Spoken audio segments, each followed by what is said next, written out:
अच्छा अगर गर्मी लगे तो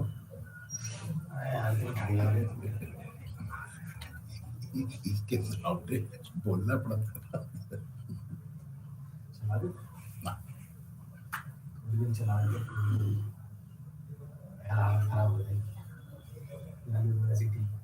इसलिए मैंने उसको उतार दिया।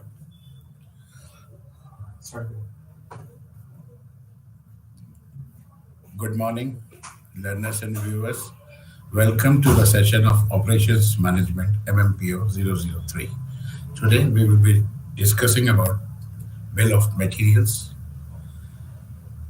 an organized inventory of all the parts or material required to manufacture a specific finished product, assembly, sub-assembly, purchase domain, or manufactured part is a bill of material, what we in short call it as BOM, BOM. Certain businesses may use multiple BOMs for the same item. There is only one BOM in engineering, but many manufacturing and cost accounting variations exist. In the MRP system, a uniform bill of materials has been implemented across the entire organization. As product undergoes redesign, BOMs are continuously evolving. Error in the BOM prevents the necessary material from being ordered, which prevents the product from being assembled and sent. Consequently, the parts already ordered and in stock will be put on hold while the missing components are rushed to complete the inventory. All ROMs must meet strict accuracy requirements set by management. Having a great precision comes at a minimum cost. Instead, it is too expensive to accept BOMs with flaws.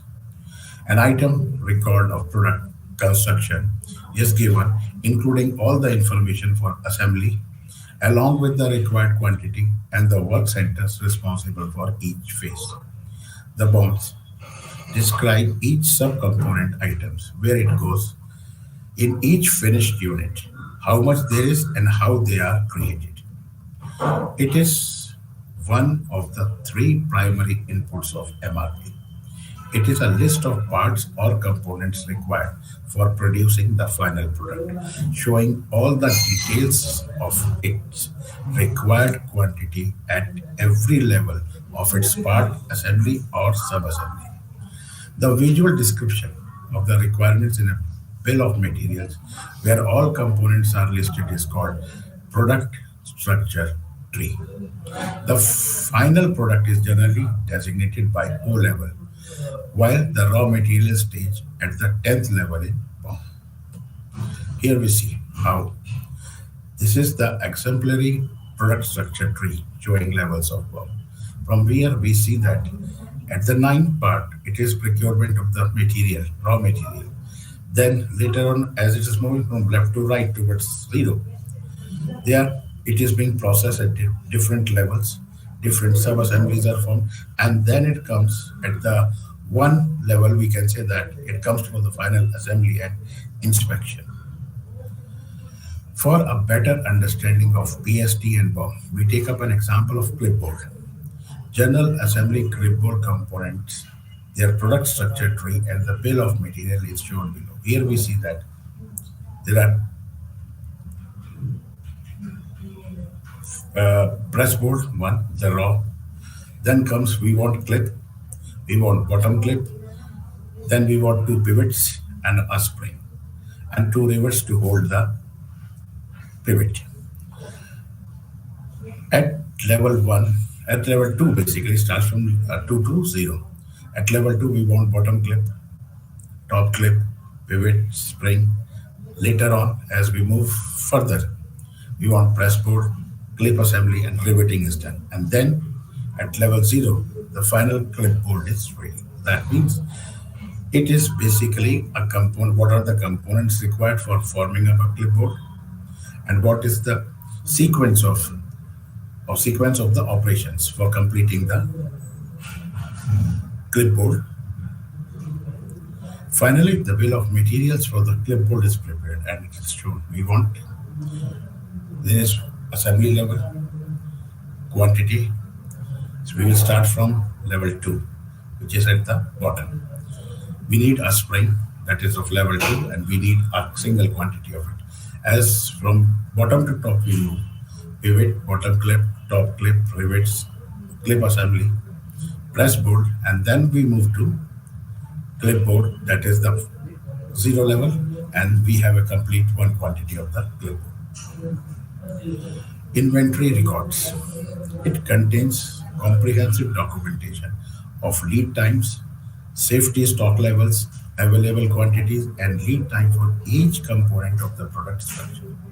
The MRP system must maintain the most recent file in the inventory status of each part of the product structure. The MRP system can maintain an accurate record of all present and future inventory transactions, thanks to the precise data provided in this file on each item under its control. Accurate inventory records require some work to maintain in practice. The facility undergoes an annual physical inventory count where everything is counted. The operation is temporarily shut down for a day or two, historically used to ensure inventory accuracy. Output of MRP. It is in the form of schedules for orders and production releases. These provide details regarding the quantity and schedule of upcoming orders and production run for each item. Second one is order publications. These authorize the purchase or production of items. Then comes reports on modification. This indicates modification made to the previous plan for production and procurement. Fourth one is reports on loading. These communicate the extent of utilization of each significant production, resources, or department capacity under the plan. What is the logic of MRP processing? The master schedule is accepted by the MRP processing logic, which then determines the component structure for the product structures progressively lower level items. It determines how many items are needed in each product structure, the available quantity of units, planned, order, receipts for the net quantity of new shipment, and the timeline for placing orders for new shipments are determined to ensure the timely arrival of all the required materials. This data analysis process is repeated until all the components are necessary to fulfill the MPS as accounted for. Practitioners eventually added to closed loop MRP the capacity to stimulate the effects of different plants in terms of both units and rupees, and the ability to transform operations plan defined in manufacturing terms like units and kilograms into financial terms.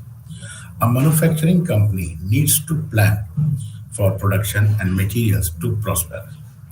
MRP is a productive technique for inventory and production planning in various contexts. The MRP system computes the release and due dates by considering the lead times necessary to manufacture or produce the components and the sequence in which they are assembled to create the product. When MRP processing is integrated with capacity planning, the manufacturing facility can complete orders on schedule. MRP calculations. The product structure illustrates how a bill of material is generated from assemblies, sub-assemblies, and components that comprise the finished product. A bill of material, which is also known as BOM, is a systematic inventory of all the materials, component, or parts required to produce a finished product, assembly, sub-assembly, manufactured or purchased item. Inaccuracies in the BOM can hinder the transportation of the finished product, leading to a delay in the delivery of the ordered parts already in stock until the missing parts are expedited. The total accuracy of every bomb must be demanded by management. It costs little to be accurate. Alternately, it is too costly to accept bombs. The following steps involve computing the MRP for releasing a production or procurement order. How many higher level objects are needed to calculate the time and in what quantity, to ascertain when and how much of the following lower level items is needed. It provides the material's overall demand. The quantities of the items that are on hand and the schedule to receive are subtracted from the gross requirement to determine the actual or net requirement. There is no need to order additional quantities if enough is on hand. The viability of the MRP as determined by the production capacity is examined. If there is a discrepancy, the master schedule changes and the MRP is calculated again. Then comes planning for capacity requirements. It is assumed that the company can order or produce any amount of specific goods. However, this is not the case in actuality. The entire production system is subject to capacity constraints. The MRP has a significant advantage. It can anticipate possible capacity problems and bottlenecks and spot them early enough to change the timetable. An iterative approach has been used to create a material requirement plan. The MRP uses these to convert material requirements into resource requirements, such as staffing or equipment demands to generate load reports for each production department. The material requirement plans are practical and can be used if the loads are within the capacity restriction. What are the advantages of MRP? MRP enables inventory managers to reduce parts and raw material inventory levels. MRP system operates downstream from the production schedule to calculate how much inventory is required to meet total production demand. As inventory related expenditures are among the highest in manufacturing, MRP enables businesses to manage inventory levels and decrease cost effectively. The accessibility of components and raw materials determine the availability of final goods. MRP guarantees that sufficient stocks are generated or bought based on the available quantity. When inventory is low, production managers might shift manufacturing to items that have adequate resources on hand to begin, cannot stop the production. The benefits due to MRP may be witnessed as reduction in finished goods inventory, in process inventory, raw material, components, and parts, and safety stock. There will be reduction in lead time, reduction in past due orders, advantage due to prioritization, quick response to change in demand, improved customer services, increased productivity, increased inventory turnover, effective utilization of capacity, machinery, and manpower, and reasonable control over the production department. What are the challenges of modern material requirements planning? Material requirement planning entered the production landscape over 60 years back in reaction to Toyota's adoption of lean production. MRP, a computerized production planning and inventory control system, incorporates information from various sources such as stock, scheduling, or production and bills of material to determine the most efficient and effective purchasing and shipping schedules for parts, components, and sub assemblies needed for creating a product. The previously mentioned MRP and its offshoot, Manufacturing resource planning, which is also known as MRP2, expanded the scope of software system using manufacturing beyond the MRP into other aspects of the manufacturing process. MRP2 is a closed loop framework that employs production planning to drive the master schedule, which drives the material plan and provides capacity plan input. At the end of production cycle, feedback forms a reiterative process that fine-tunes the production process to exact or to extract additional efficiencies and decrease waste. What is the duration required to assemble a product from its component elements? Management of inventory is critical for profitability. Just in time production has increased the importance of adequate oversight processes. If not carrying much inventory, one needs to know what is there in the stock and be able to repurchase it when needed. However, the benefits of excellent inventory control extends beyond simple production savings. While historical MRP systems are excellent for increasing productivity and spending, they have the drawback of presuming all components are present at the point of usage. Furthermore, the system plan believes that this lead time in manufacturing will remain the same each time and the product is created, regardless of the number produced or whatever else is produced simultaneously. Disconnect between factories with a company.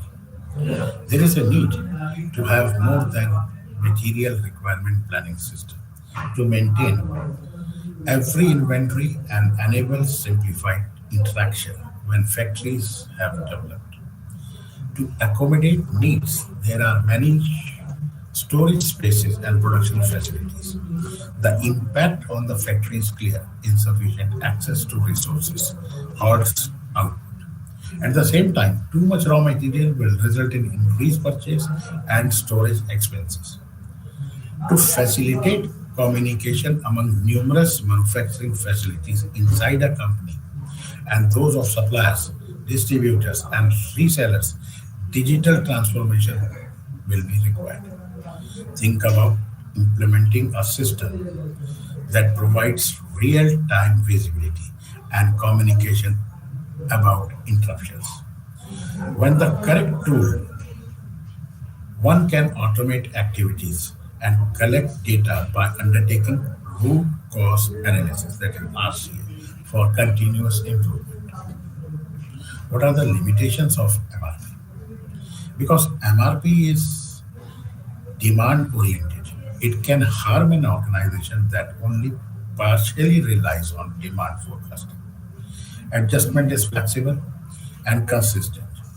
Demand and lead time replenishment, allowing one to choose between too little or too much material.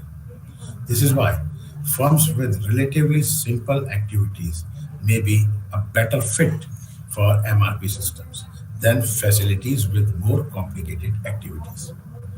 There should be a valid master production schedule. Any accurate forecast or sudden change in demand may result in accuracy MPS. The bill of material and inventory status must be computerized to prevent manipulations. Error in external lead time or internal lead time causes wrong MRP calculations, causes overdependence on MRP output due to a highly computationally intensive approach. Any inaccuracy leads to the failure of MRP to a large extent. MRP system requires reliable data, otherwise MRP system will become a mess. MRP is more material management oriented, but should be a manufacturing or assembly oriented product structure. The success of MRP system requires the maintenance of accurate stock records, a correct and timely reporting system, about the completion of jobs and orders, and integration of all concerned with MRP, planning, manufacturing, resources. On an individual basis, MRP systems have been created. The MRP2, an integrated information system, synchronized and shared the company's production process and other functional areas. MRP2 is one generation ahead of second generation MRP. It synchronizes all aspects of the business.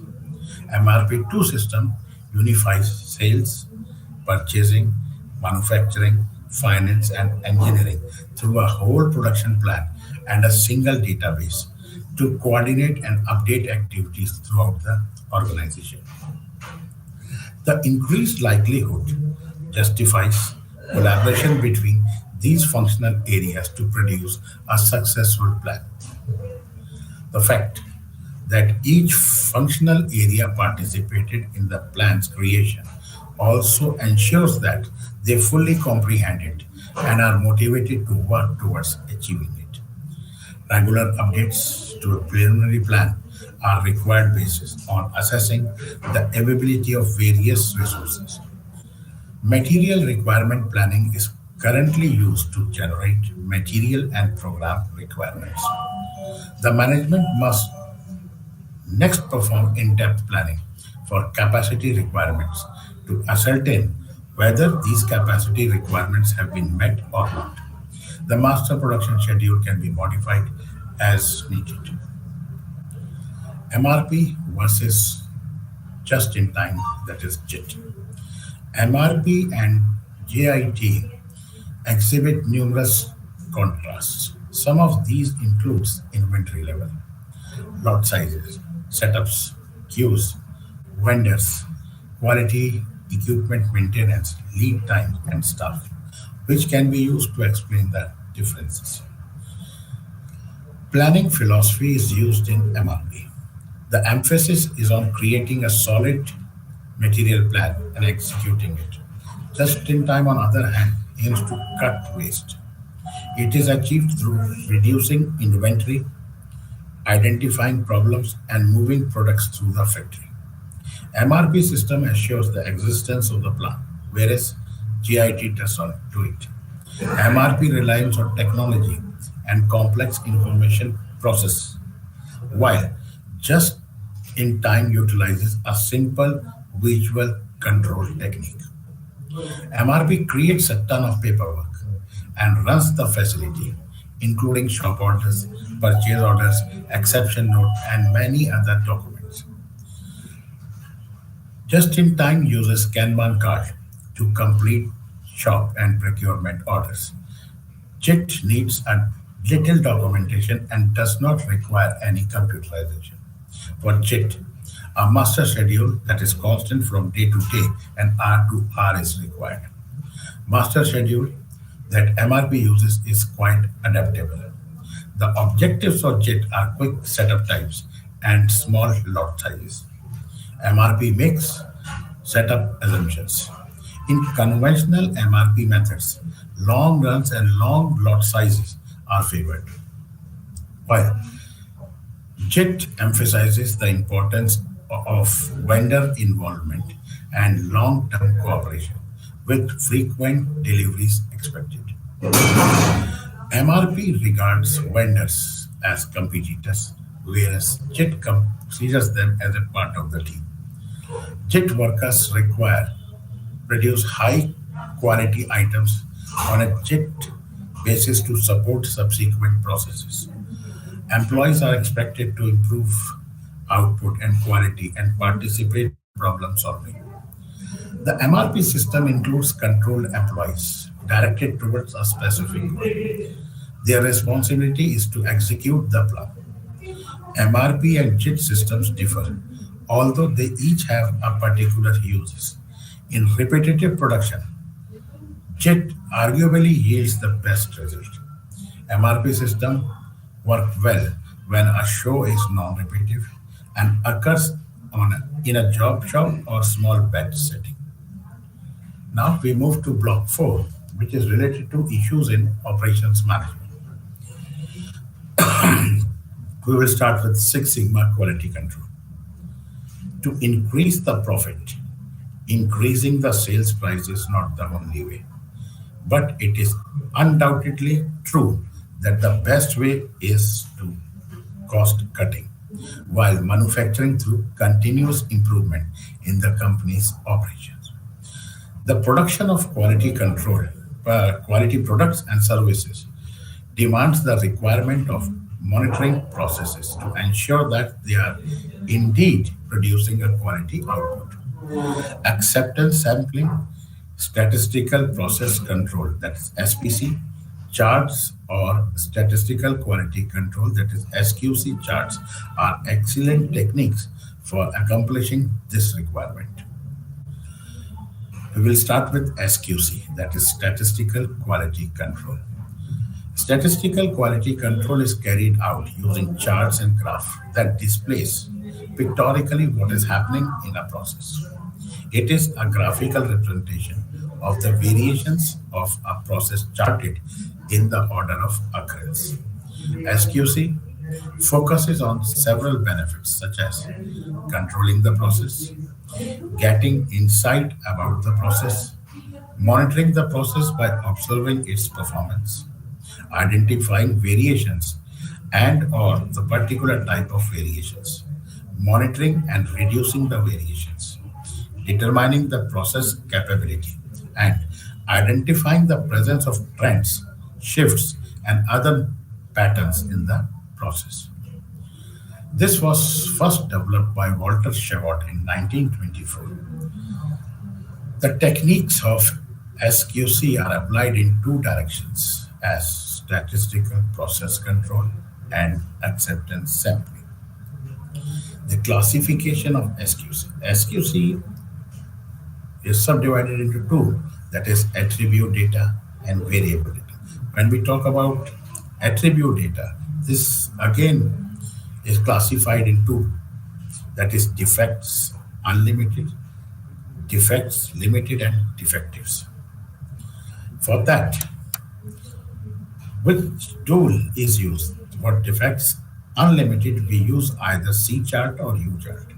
And for defects limited or defectives, we use P chart or NP chart. On the other hand, for variable data, they have two subgroups, that is a small subgroup or large sample subgroup. If the subgroup is small, we use X bar chart and R chart. And if samples are large, then we use X bar chart and sigma chart. Now, what are variables and attributes? Variables are tangible characteristics of product quality. These can be measured in terms of certain physical units. We apply mean, range, mean standard deviation charts for controlling the product quality. Examples, it is the length of the diameter, length and width, weight, force, speed, etc., which can be measured in some tangible units. They are a part of variables. Then the other part is attributes. Attributes are intangible features of product quality. These cannot be measured in terms of exact physical units. The quality of production of such items can be described in terms of how many are good or how many are bad, how many defectives are present, etc. In measuring attributes, we employ P chart or NP chart and C chart for controlling the product quality. If we talk about examples, that includes color, smell, aesthetics, shape, fragrance, etc. of the products whose quality can be felt but not measured in any tangible unit. Statistical process control, that is SPC. Statistical process control means ensuring the quality of the product during the manufacturing process itself in two acceptance, acceptable or tolerable range of specifications. That is consistency in producing the item or process control in achieving through control charts. Control charts are graphical representation to compare the process performance data with calculated statistical control limits to check if the process is under control or not. The reason for process going on out of control may be assigned to two major causes, and these are random cause or chance causes, and the second one is assignable causes. What is random or chance or special causes? These causes may or may not affect the manufacturing process and sometimes cannot be identified. It may not be always possible to maintain the given specifications. Suppose that the length of a product is specified as 10 mm. It is physically not possible to make all the components exactly 10 mm always, but produced with a slight variation. However, the dimensions up to certain level may not affect the product functioning. Thus, it can be tolerated to if the product is produced up to these limits. These are called tolerance limit. If the tolerance limit of the component is specified as 10.00 plus minus 0.05 mm, it means that the exact length of each manufacturing component, 10 mm, can be tolerated if it is between 9.95 mm or 10.05 mm. The second part is assignable or common causes. Assignable causes can be identified and specified. Assignable causes such as change in labor, shift changeover, power fluctuations, excessive tool wear, etc., affects the quality of production process in various ways. The control chart helps to identify how the assignable causes can affect the manufacturing process. When the process variation exceeds the control limit, the assignable causes are said to be acting on the production process. And at this moment, the process should be investigated thoroughly to identify these causes, and suitable and considerable process adjustments are required. The variation within the control limits emphasis implies that only chance causes are present and amount of variation is almost stable. In this case, no or minor process adjustments are required. A control chart can indicate the presence of an assignable cause affecting the manufacturing process, but it cannot find specifically what it is. A subsequent investigation of the process can only reveal the specific cause. The principal objective of control chart is to detect assignable causes of variation in the manufacturing process. The assignable causes lead to unusual degree of variations and can be described by normal distribution. We first define limits within which variations are acceptable. Beyond these limits, they are either unacceptable or they may require further examination. Such limits are called control limits. The 7 tools of SQC. The following are popularly known as 7 tools of SQC. First one is flowchart, second one is check sheet, third one histogram, bar chart, and Pareto charts. Fourth one, scatter diagram. Fifth, control charts. Sixth, cause and effect diagram. And the seventh one is run chart. We'll see in short what are these all about. Flow charts, these are the charts which are used to check the operational sequence. If any operation is missing or if any dimension are missing, etc. Check sheets, these are also used to check missing operations or missing dimensions. They are useful to detect and investigate during defective analysis, particularly in production and operational areas where hazardous and critical costly processes are going on. Check sheets must be used before starting the process. Third one is histogram, bar charts, and Pareto analysis. These are graphical representations in the form of bars. Some examples are shown.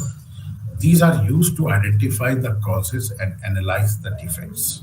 Various defects or rejection levels can be compared within different periods or places or machines, etc. Scatter diagram. These are graphical representation in the form of points or lines or curves. These are also used to identify the causes and analyze the defect. Various defects or rejection or acceptance level can be compared within different samples or periods or places or machines, etc. Control charts. These charts are employed to control the process. The control chart focuses on several aspects such as controlling and monitoring the process and performance, gaining insight about the process, identifying and reducing the variations, determining the process capability, and identifying the presence of trends, shifts, and other patterns in the process. Mean, median, range, standard deviation charts are used for variables like P, NP, and C charts are used as for attributes. Cause and effect diagram. This diagram is introduced by Kairo Ishikawa, a Japanese scientist. This diagram, also known as cause and effect diagram, as it is used, depicts the causes and effect of shop floor production or any quality problem. This diagram looks like fishbone and therefore it is also called fishbone diagram. The cause and effects are recorded on either side of each subbone of main fishbone. Run charts. This chart is directly recorded by machine when it is running. A pencil is fixed to the machine spindle, which shows on a graph like paper roll. This graph indicates the machine performance, setting, vibrations in the machine, and other machine related problems. Seismographic used to record earthquake intensity. Electrocardiogram, that is ECG, used to record heartbeats, are good examples of run charts. Now, terminology and their distinction. We find in SQC different terms which look similar, but they are not similar. Certain terms such as control limit, tolerance limit, defects, and defective, etc., often come across the discussion of SQC. These are sometimes confusing, and if these are not appropriately used, it may lead to misconception and wrong conclusion. Now we will see what is variables and attributes. If we talk about variables, they are represented by mean range charts. These are tangible and quantified. That means these measures with certain units. For example, length, diameter, volume, density, etc. And we use mean range, mean standard deviation charts for process control. On the other hand, attributes is depicted by P chart and C chart. Attributes are intangible and difficult to quantify. That means color, clarity, roughness or smoothness, taste, smell, etc. And this is depicted by P and B and C charts. Second one is control limits and tolerance limit. If we talk about control limits, these are limiting points in the process. These are used to control the manufacturing process and machine setting and its associated reasons. These are not fixed and change time to time depending on the measurement or data points. Secondly, we have tolerance limit. Tolerance limit are limiting points in the product. These are used to check if the product is useful and functions correctly or not. These are fixed and do not depend on any measurement. Third one is control limits and warning limits. Control limits are basically mathematical. They are mean plus minus three times of standard deviation. That is the limit. These are used to control the manufacturing process and machine setting and its associated reasons. The area under the normal curve between these limits is 99.728%. Whereas on warning limits, the warning limits are mean plus two times of standard deviation. These are used to and check precision and accuracy of the process.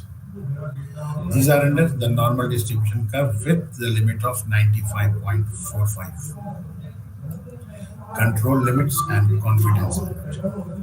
Control limits are used to control production processes. Control limits are set or read on either sides of the two dimensions, such as upper control limit and the lower component. That is, we have seen the example 10 plus minus 0.05. These are limiting points to decide if process is under control or not. Confidence limits are level of trust on the sample acceptance.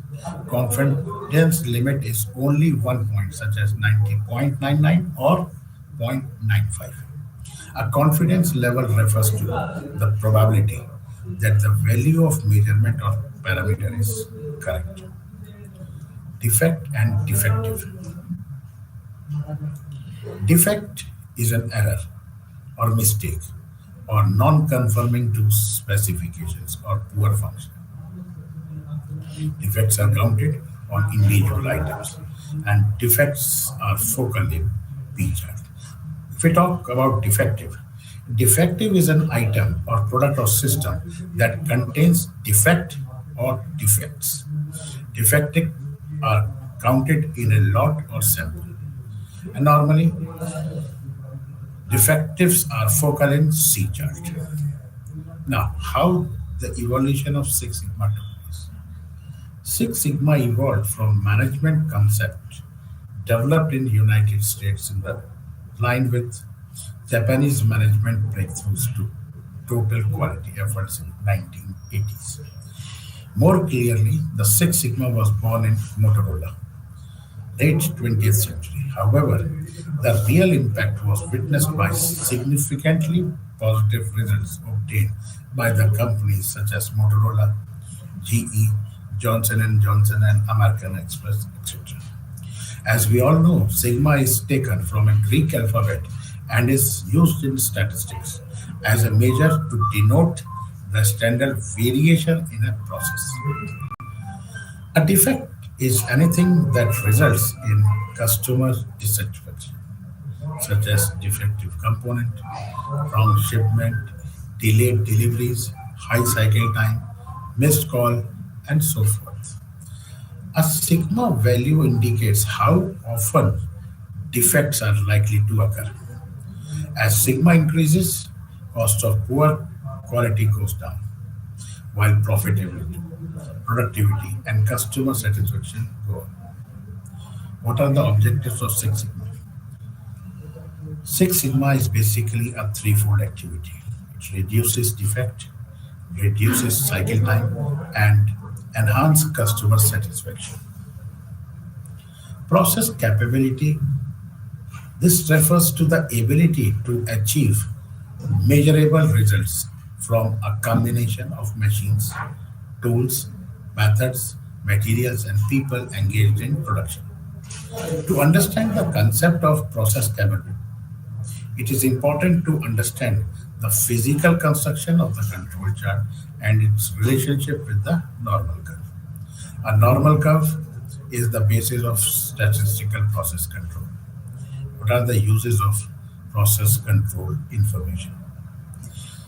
It is used to predict the extent of variability of the process, set realistic specification limits. It improves or select the most suitable process for a given tolerance to be met, and analyze how the sequential processes are interrelated. Merits and limitation of Six Sigma. If a process exists, no doubt all the three phases will be there: merits, limitation, advantages. So if we talk about merits of Six Sigma, it reduction in the defects, reduction in production cost, enables competitive pricing, customer focus, high productivity or yield, and producer enjoys high return on investment. And if we talk about the limitations, each process parameter is characterized by a normal distribution. But in real world, there are many situations of non-normal distribution. In such cases, the actual defect rates might be significantly higher than the predicted defect rates. Now, we move to managing lean operations. We will start with lean approach. This is quite different approach from most improvement methodologies and requires high commitment and more persistence than simple application of tools. It focuses on smooth flow of production line. The implementation of smooth flow exposes quality problems that already existed, and waste reduction when happens as a natural consequence, a system worldwide perspective rather than focusing directly upon the wasteful practices themselves. Lean methods, Safari antiquated some methodology of lean and just-in-time manufacturing, and this is not exhaustive. Housekeeping, physical organization and discipline. Make it right the first time. Elimination of defects. Setup reduction. Flexible changeover approaches. Lot size of one. The ultimate lot size and flexibility. Uniform plant load. Leveling as a control mechanism. Balanced flow. Organizing flow. Scheduling throughput. And skill diversification. The multifunctional workers. What are the lean characteristics? In 1999, Spear and Bowen studied the Toyota way and identified 4S to characterize the Toyota DNA. These four characteristics made the Toyota lean. First one is specific. All work shall be highly specified as to content, sequence, timing, and outcome. Number two, straightforward. Every customer supplier connection must be direct, and there must be an ambiguous yes or no way to send request and receive responses. Third one is simple. The pathway for every product and services must be simple and direct. Fourth one, it should be scientific in nature. Any improvement must be made in accordance with the scientific method under the guidance of a teacher at the lowest possible level in the organization. Strategic elements of lean. The strategic elements of lean can be quite complex and comprise multiple elements. However, these can be consolidated and described by the following four strategies. Dimensions of lean. First one, be lean. That means lean as a fixed state or goal. Second one, become lean. That means lean as a continuous change process. Third one is do lean. Lean as a set of tools or methods. That is toolbox lean. And the fourth one is think lean. Lean as a philosophy. One good way of avoiding market risk and controlling the supply efficiently, it is to cut down in stock. For example, Toyota, Procter and Gamble with Walmart and other wholesalers companies are practicing by building the response system of the stocks directly. What is the key principle of lean? Womack and Daniel Jones defined lean as a way to do more and more with less and less human effort, less equipment, less time, and less space, while coming closer and closer to providing customer exactly what they want. They translated this statement into five key principles in short: value, value stream, flow, pull, and perfection. Specify value by specific products. Specify the value desired by the customers. For Form a team for each product to stick with the product during its entire production cycle. Enter into a dialogue with the customer, that is, voice of the customer. Second one, identify the value stream. For each stage of product, identify the value stream for each product, providing that the value and challenge all of the wasted steps, generally 9 out of the 10, correctly necessary to provide it. Third one is make value flow without interruptions. Make the product flow continuously through the remaining value added steps. Fourth one is let customer pull value from the producer and introduce pull between all steps when continuous flow is possible. Fifth one is pursue perfection. Manage towards perfection so that the number of steps and the amount of time and information needed to serve the customers continually falls. Reliability and maintenance management. Reliability, availability, and maintainability are integral aspects of engineering process and play vital role as necessary skills for formulating or evaluating features and characteristics of the equipment in terms of reliability improvement. Life cycle costing, cost benefit analysis, operating and capability studies such as maintenance performance indices, and even influence the incentive decisions too. Maintenance strategies and methods. Different philosophers have identified the maintenance strategies and methods in numerous ways, of which the following is the most comprehensive. To understand the various maintenance methods, let us discuss under two heads. The first one is unplanned, and the second one is planned strategies. The planned strategies are designed on the basis of certain maintenance characteristics, such as number of failures or frequency of failures or duration of failures, time between failures, time to repair, machine condition, machine life, machine reliability, maintainability, and so on. Summing up all of these, we can classify as four philosophies in planned strategy. First one is reliability centered maintenance. Second one is time based maintenance. Third one is condition based maintenance. And the fourth one is total productive maintenance. On the other hand, under unplanned strategies, we have failure based maintenance and contractual maintenance. These are further classified into various methods depending on their dominant features, as described. Failure based maintenance. This includes breakdown maintenance, operate to failure and corrective maintenance, emergency maintenance. Second one is contractual maintenance, service contracts, subcontracts, maintenance provided by the OEM, and maintenance in the warranty guarantee periods, etc.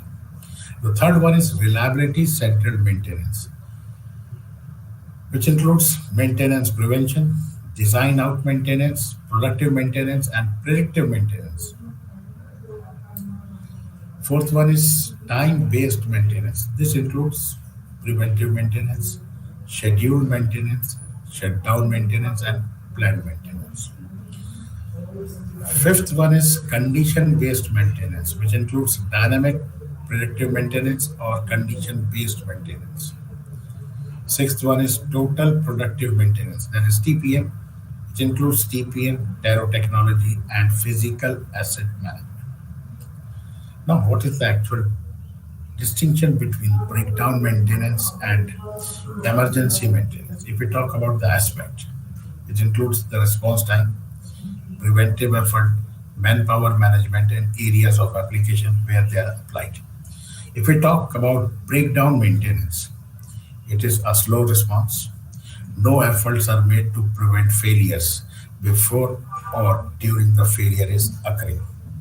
No separate team is maintained, and this includes non-emergency areas such as open cast mining in hospital wards where Immediate attention is not necessary. That means in obedience. As far as emergency maintenance is concerned, a quick response is required. Efforts are made to prevent further damages or catastrophic failures. A separated crew is maintained, that means a special team is there. It is applicable in underground mining, fire station, and aircraft maintenance. Contractual maintenance. Under this strategy, an outside personnel or agency is made responsible for the maintenance of the equipment. The agency will come and repair the equipment whenever called or visit time to time as required or as contracted. This outsider may be the original equivalent manufacturer, that is OEM, or a consultancy or experienced personnel or an agency. Generally, a memorandum of understanding or a contract is executed between the two parties for a certain period, usually 1 year, or it gets extended. Usually, the system is adopted on machines which do not interpret the production line at all. For example, type machines, time card machines, computers, etc. If it is cheaper to get repaired by an outsider than an in-house repair, and if the repairing needs high skill, knowledge and technology, or special accessories or measuring instruments. Fourthly, the machines on which breakdown rarely occurs, and to the machines which are under guarantee and warranty period. Predictive maintenance. The predictive maintenance aims at the earliest forecasting or prediction of failures by judicious application of conditions, monitoring or trend checking techniques, and instrumentation. The objective of such a philosophy is to predict failures in advance so that maintenance actions can be planned to make place at a time convenient to man and machine, and hence to reduce the unplanned interruption of production system. What are the objectives of preventive maintenance? To enhance the availability of equipment and to keep it ready to use at any moment, thus to enhance the reliability of the equipment. Secondly, to minimize the probability of unanticipated interruption of production or major failures by uncovering or locating any conditions that may lead to it. Thirdly, to reduce the work content of maintenance job as it tries to prevent the major failures, to minimize the maintenance cost, and to assure safety of life of the operators. Time-based maintenance, that is TBM.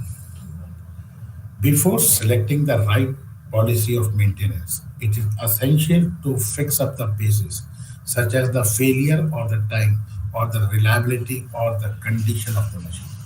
Perhaps choosing the machine failure as the basis of for adopting the maintenance is the oldest and most general method.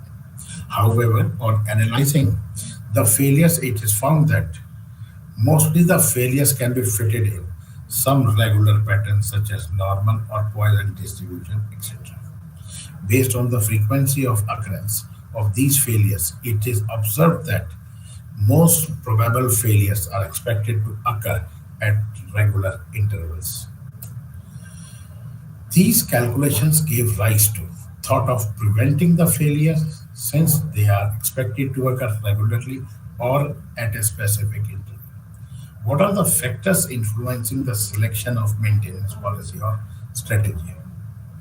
While the management strategically chooses the maintenance policies, often considers the following fact: maintenance objective, cost of machinery and maintenance, plant condition and age of the machine, guarantee and warranty of the original equipment manufacturer, internal resources levels such as tools, spares, contract resources, and statutory regulations. Total productive maintenance is the Japanese approach to maximize the effectiveness of equipment or facility we use in industry. Total productive maintenance is an innovative and non traditional approach to plant maintenance. It is complementary with TQM, that is total quality management, just in time, that is JIT, total employee involvement, that is TEI, and continuous performance improvement, that is CPI. TPM is the philosophy of maintenance culture that stands on the pillars of belief and work out by total employee involvement with respecting the promises for high quality productivity. What are the goals and objectives of TPM? To maximize overall equipment effectiveness, that is availability, performance, and output. To achieve zero defect, zero breakdown, zero accident, and zero losses waste. With this, we will be concluding this session.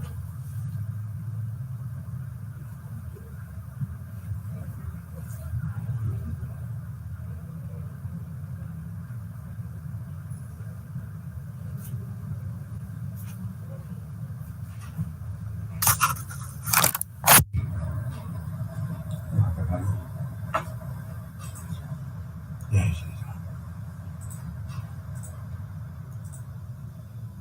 Gurudev,